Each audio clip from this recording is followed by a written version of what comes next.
tó ẹ káàbọ̀ mo kí yín onílé lóko lọ́nà lẹ́yìn odi wípé ẹ̀ka lẹ́ ẹ káàárọ̀ ọdẹ ọdún bí àjíǹde ara yóò máa jẹ fún wa. ẹ wá gbọ́ ọ̀rọ̀ lẹ́nu bọ̀dá àgbàyà kan bẹ́ẹ̀ ni ó ní ṣe fẹ́ gbọ́ ogun kò ṣe nǹkan tí èèyàn lè jà lórí òfurufú ẹ bọ́ sílẹ̀ ẹ jẹ́ ká jà àwa gan ti ṣetán pẹ̀lú yín. ẹ gbọ́ ta ló sọ eléyìí àgbàyà amúkú mẹ́kankan ni o tí gbogbo èèyàn mọ̀ sí àbá òun ló sọ èyí fún Donald Trump. ó ní ogun ó ṣeun tẹ́ ẹ máa jà lórí òfurufú wọn ni tó bá dá yín lójú ẹ bọ́lẹ̀ ṣùgbọ́n àkọ́kọ́ ẹ jẹ́ kí n gbé yín débẹ̀. Sadiq Abba, a renowned scholar of international relations at the University of Abuja, ó ti wá ṣe ìkìlọ̀kìlọ̀ fún bàbá Tinubu. Ó ṣe jẹ́ bàbá Tinubu ṣáà ni ìkìlọ̀ ṣáà máa ń bà. Ó ti ṣe ìkìlọ̀kìlọ̀ fún bàbá Tinubu látàrí pé àhesọ ọ̀rọ̀ kọ́ tí wọ́n sọ pé bàbá Tinubu fẹ́ lọ ṣe ìpàdé pẹ̀lú ààrẹ Donald Trump ní ọjọ́ ìṣẹ́gun láti fi lè fi táìtáì pé wẹ́ kí wọ́n wá ìrẹ́pọ̀. Ó ní tó bá ti jẹ́ pé lórí ọ̀rọ̀ yẹn ẹ wò ó kò sọ̀rọ̀ ń bẹ̀ àṣetán pẹ̀lú yín kò dẹ̀ lè dùn mí fún ná Professor Abba kò lè dùn mí fún yín torí eléyìí tẹ́ ẹ ṣe mú roboto bíi ẹ̀bánú ọyẹ́ yìí lálákọ̀ọ́kọ́ ná ìyàwó àtọmọ tí yín ń bo ló wà ara àwọn àbáyéjẹ́ ilẹ̀ Nàìjíríà lélẹ̀ ẹ̀bù ẹ̀yìn ẹ̀bù láàrin èmi àti ṣọ́mọ tí ẹ wà ní Nàìjíríà bí ogun ọ̀hún ìgbọ́n tó yẹ pé gbogbo investment yẹ kò sí Nàìjíríà kódà tó fi dórí ìyàwó tó fi dórí ọmọ gbogbo nǹkan tó ń rí ìlú òkè òkun ló ń kó sí. ẹ wo president US president ààrẹ Donald Trump tẹ ẹ bá kọ́kọ́ fẹ́ bẹ̀rẹ̀ ogun ẹ kọ́kọ́ bẹ̀rẹ̀ láti ìdílé wọn náà torí àwọn ọmọ wọn tó ń kó sábẹ́ yín yẹn tó ń kó sọ́dọ̀ yín yẹn tó ń tọ́jú wọn yẹn ẹ kọ́kọ́ gbọ́ wọn jáde kẹ́ ẹ kọ́kọ́ fi wọn bẹ̀rẹ̀ ogun kọ́ lè mọ̀ pé kò kì í ṣeré torí à ń kọ́ sí wọn lọ́wọ́ wọn tún parẹ́ láìṣe pọ́n land right jù wá lọ. ẹni bá rí eléyìí ṣé o ti mọ̀ pé ara àwọn ọ̀bàyéjẹ́ ilẹ̀ Yorùbá ọ̀bàyéjẹ́ ilẹ̀ Nàìjíríà lélẹ̀ ẹgbọ́n tẹ́lẹ̀ náà sọ ó ń jẹ́ kó yẹ pé Trump àwa ṣe tán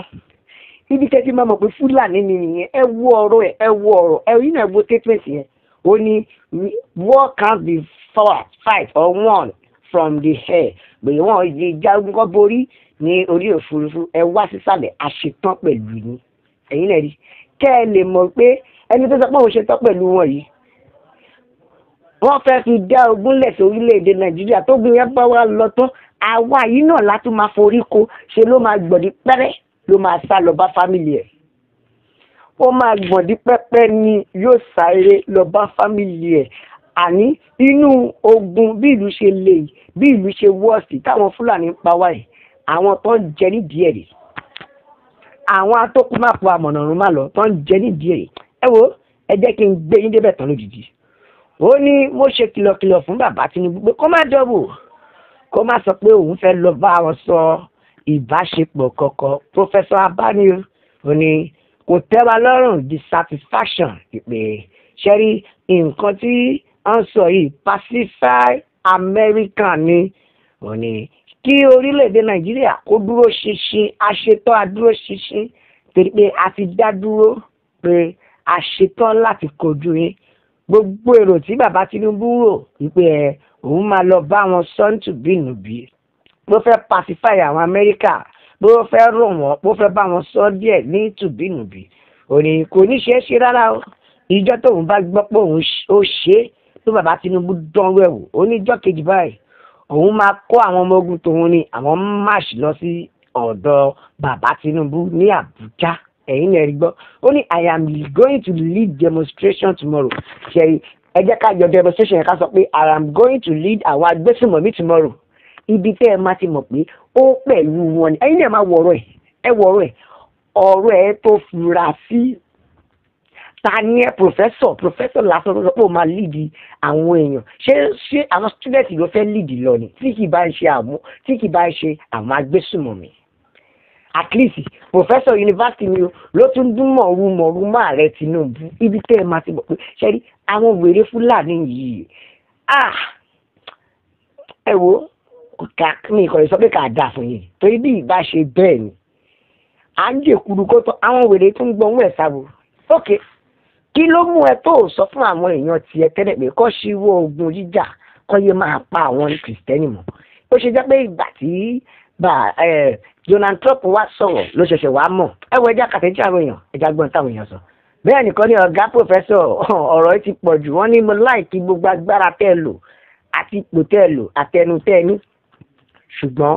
kí ló dé tẹ́ lówó agbára ẹ fi dẹ́kun àwọn ọmọ ìyá yín ní pípa tí wọ́n ń pa àwọn èèyàn ní Benue tẹ́lẹ̀ tẹ́ dẹ́kun ẹ̀ tó ṣe ń pa àwọn èèyàn ní North East náà àti pàápàá ní Kwara ẹ wá lanu gbàgà ẹ wá sọ kọ́tọ̀kọ́tọ̀ lẹ́nu ẹ máa mú yìí tẹ́ pé nínú ọ̀rẹ́ ó ti fi hàn pé ìwọ gangan ni agbésùmọ̀mí wọ́n lórí agbésùmọ̀mí ìwọ gangan ló ṣàgbọ́dẹ̀gbà ló ṣe alátìlẹyìn fún àwọn bokoboko bẹ́ẹ̀ ni ẹ̀tí àtúgbọ̀n tí eléyìí sọ eléyìí ni àti ẹ̀jẹ̀ ni tó ti borí ogun kan rí ogun olójà tó borí rí bẹ́ẹ̀ nìkan ti gbé mi débẹ̀ ó ní ẹ má ṣì gbọ́ o Trump sọ pé òun bọ̀ wá kógun bọ orílẹ̀-èdè olóhùn bọ̀ wá kógun bọ àwọn tẹ́rọ àwọn tí ó terrorize ilẹ̀ Nàìjíríà tó ń ba ilẹ̀ Nàìjíríà jẹ́ àtàwọn tó ń pa àwọn kìrìsìtẹ́nì bẹ́ẹ̀ nìkan ní bàbá Tinubu please none of these people should be allowed to travel at this time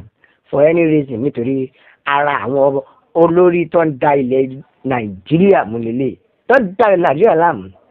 bẹ́ẹ̀ nìkan ní ṣé pòfẹ́sọ̀ lélẹ̀ ni àbí pòfẹ́sọ̀ èmi tẹ̀lé sọ pé bóyá olórí àwọn agbésùnmọ̀mí lòun náà torí tó fi ń fi ìgboyà sọ pé òun máa líìdì